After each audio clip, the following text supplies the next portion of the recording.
ಓಂ ಸರ್ವಮಂಗಳಾಯೈ ನಮಃ. ನಿತ್ಯಭಕ್ತಿ ಕಾರ್ಯಕ್ರಮಕ್ಕೆ ಸುಸ್ವಾಗತವನ್ನು ಕೋರುತ್ತಾ ನವರಾತ್ರಿಯ ನವಪರ್ವಗಳ ಇಂದಿನ ಒಂದು ವಿಶೇಷ ಅಷ್ಟಮಿ ತಿಥಿ, ಆಶ್ವೀಜ ಮಾಸದ ಶುಕ್ಲ ಪಕ್ಷದ ಅಷ್ಟಮಿ ತಿಥಿಯಲ್ಲಿ ನಾವು ಯಾವ ದೇವಿಯ ಆರಾಧನೆ ಮಾಡಿದಾಗ, ಯಾಕೆಂದರೆ ಮುಂದಿನ ವರ್ಷ ಆಶ್ವೀಜ ಮಾಸ ಬರೋ ತನಕ ನಮಗೆ ಆ ಶಕ್ತಿ ಇರಬೇಕು, ಆ ಧೈರ್ಯ ಇರಬೇಕು, ಆ ಸ್ಥೈರ್ಯ ಇರಬೇಕು, ನಂಬಿಕೆ ಇರಬೇಕು, ಸವಾಲುಗಳನ್ನು ಎದುರಿಸೋಕೆ ಆ ತಾಯಿಯ ಕೃಪೆ ಬೇಕು. ಕೇವಲ ದುಷ್ಟ ಶಿಕ್ಷಣ ಶಿಷ್ಟ ರಕ್ಷಣಾ ಅಂದರೆ ಕೇವಲ ಆ ತಾಯಿ 9 ದಿನಗಳು ಹೋರಾಡಿ ದುಷ್ಟರನ್ನು ಸಂಹಾರ ಮಾಡಿದ್ದಲ್ಲ, ನಮ್ಮಲ್ಲಿರ್ತಕ್ಕಂಥ ದುಷ್ಟರನ್ನು ಸಂಹಾರ ಮಾಡೋಕ್ಕೆ ಈ ಶಕ್ತಿ ಬೇಕು. ಇಂದು ಶುಕ್ಲ ಅಷ್ಟಮಿ ಇರ್ತಕ್ಕಂಥದ್ದು ಮಹಾಗೌರಿಯ ಎಲ್ಲವೂ ಕೂಡ ದುರ್ಗಾದೇವಿಯ ಸ್ವರೂಪಗಳೇ ಆಗಿದೆ, ವಿಭಿನ್ನ ಸ್ವರೂಪಗಳು.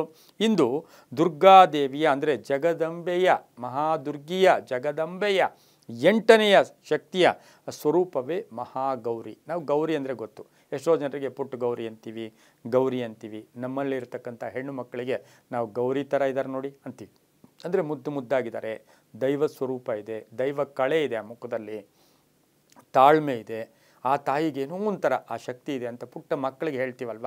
ಅದೇ ರೀತಿ ಇಂದು ಮಹಾಗೌರಿಯ ಆರಾಧನೆ ಮಾಡ್ತಕ್ಕಂಥ ಪರ್ವದಿನ.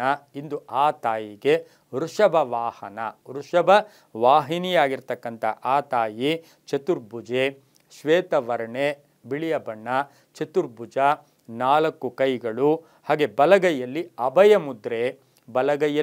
ಅಭಯ ಮುದ್ರೆ, ಕೆಳಗಿನ ಬಲಗೈಯಲ್ಲಿ ತ್ರಿಶೂಲ ಮತ್ತು ಮೇಲಿನ ಎಡಗೈಯಲ್ಲಿ ಡಮರು, ಹಾಗೂ ಕೆಳಗಿನ ಎಡಗೈಯಲ್ಲಿ ವರದ ಮುದ್ರೆ, ಅಭಯ ಮುದ್ರೆ, ವರದ ಮುದ್ರೆ. ಈ ಮುದ್ರೆಗಳೆಲ್ಲ ಏನು ತೋರಿಸುತ್ತೆ? ನಿಮಗೆ ನಾನು ಇದ್ದೀನಿ, ನಿಮ್ಮ ಜೊತೆ ಇದ್ದೀನಿ, ನನ್ನ ಪರಿಪೂರ್ಣ ಆಶೀರ್ವಾದ ನಿಮಗಿದೆ ಅಂತಕ್ಕಂಥದ್ದು. ವೃಷಭ ವಾಹನೆಯಾಗಿರ್ತಕ್ಕಂಥ ನವರಾತ್ರಿಯ 8ನೆಯ ದಿನ ದುರ್ಗಾಷ್ಟಮಿ, ದುರ್ಗಾದೇವಿಯ ಪೂಜೆ, ದುರ್ಗಾ ಸಪ್ತಶತಿ, ದುರ್ಗಾ ಪಾರಾಯಣ, ದುರ್ಗಾ ಮಂತ್ರ, ದುರ್ಗಾ ಸ್ತೋತ್ರಗಳು ಇವೆಲ್ಲವನ್ನು ಕೂಡ ಮಾಡ್ಕೊಳ್ತಕ್ಕಂಥ ಮಹಾಗೌರಿಯ ಉಪಾಸನೆ ಮಾಡ್ಕೊಳ್ತಕ್ಕಂಥದ್ದು ಮತ್ತು ಪರಂಪರೆಗಳಿಂದ ಬರ್ತಾ ಇದೆ. ಇವಳ ಆರಾಧನೆ ಕೃಪೆಯಿಂದ ನಮಗೆ ಅಲೌಕಿಕ ಸಿದ್ಧಿಗಳು ಪ್ರಾಪ್ತವಾಗುತ್ತೆ. ಅದರ ಜೊತೆಗೆ ವಿವಾಹ ವಿಷಯಗಳಿರ್ಬೋದು, ಪತಿ ಪತ್ನಿಯರ ಕಂಟಕಗಳಿರ್ಬೋದು, ಗಂಡ ಹೆಂಡತಿಯರ ಮನಸ್ತಾಪಗಳಿರ್ಬೋದು, ಹಾಗೆ ಕುಟುಂಬದ ಕಲಹಗಳು ಕೂಡ ಈ ತಾಯಿಯ ಆರಾಧನೆಯಿಂದ ನಮಗೆ ಮುಕ್ತಿಯನ್ನು ಪಡೆಯುತ್ತೆ.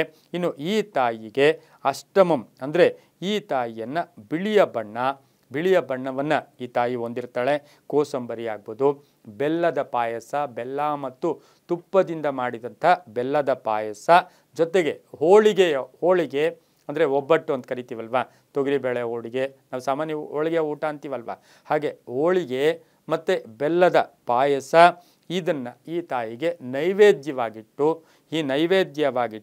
ಓಂ ಐಂ ಹ್ರೀಂ ಶ್ರೀಂ, ಓಂ ಐಂ ಹ್ರೀಂ ಶ್ರೀಂ, ಓಂ ಐಂ ಹ್ರೀಂ ಶ್ರೀಂ ಮಹಾಗೌರಿಯೈ ನಮಃ ಈ ಮಂತ್ರವನ್ನು ಹೇಳಿಕೊಂಡು ಜಪ ಮಾಡೋದ್ರಿಂದ ಬೆಳಗಿನ ಬ್ರಾಹ್ಮಿ, ಮಧ್ಯಾಹ್ನದ ಅಭಿಜಿನ್, ಸಂಧ್ಯಾಕಾಲದ ಗೋಧೂಳಿ ಮುಹೂರ್ತಗಳಲ್ಲಿ ತಾಯಿಯ ಪೂಜೆ ಆರಾಧನೆ ಮಾಡೋದ್ರಿಂದ ಅವಿವಾಹಿತರಾಗ್ಬೋದು, ವಿವಾಹ ಆಗಿರೋರಿಗೆ ಗಂಡ ಹೆಂಡತಿಯರ ಅನ್ಯೋನ್ಯತೆ, ಅವಿವಾಹಿತರಿಗೆ ಒಳ್ಳೆಯ ಗಂಡ ಸಿಗ್ತಕ್ಕಂಥ ಒಂದು ಸಾಧ್ಯತೆ ಈ ತಾಯಿಯ ಕೃಪೆಯಿಂದ ಸಿಗುತ್ತೆ ಅಂತ ಹೇಳ್ತಾ, ಎಲ್ಲವೂ ಸಂಪ್ರದಾಯ, ಎಲ್ಲವೂ ಕೂಡ ಅನಾದಿ ಕಾಲದಿಂದ ಬಂದಿರತಕ್ಕಂಥ ಪರಂಪರೆಗಳೇ ಅಂತ ಹೇಳ್ತಾ, ಸರ್ವೇ ಜನ ಸುಖಿನೋ ಭವಂತು, ಸಮಸ್ತ ಸನ್ಮಂಗಳಾನಿ ಭವಂತು.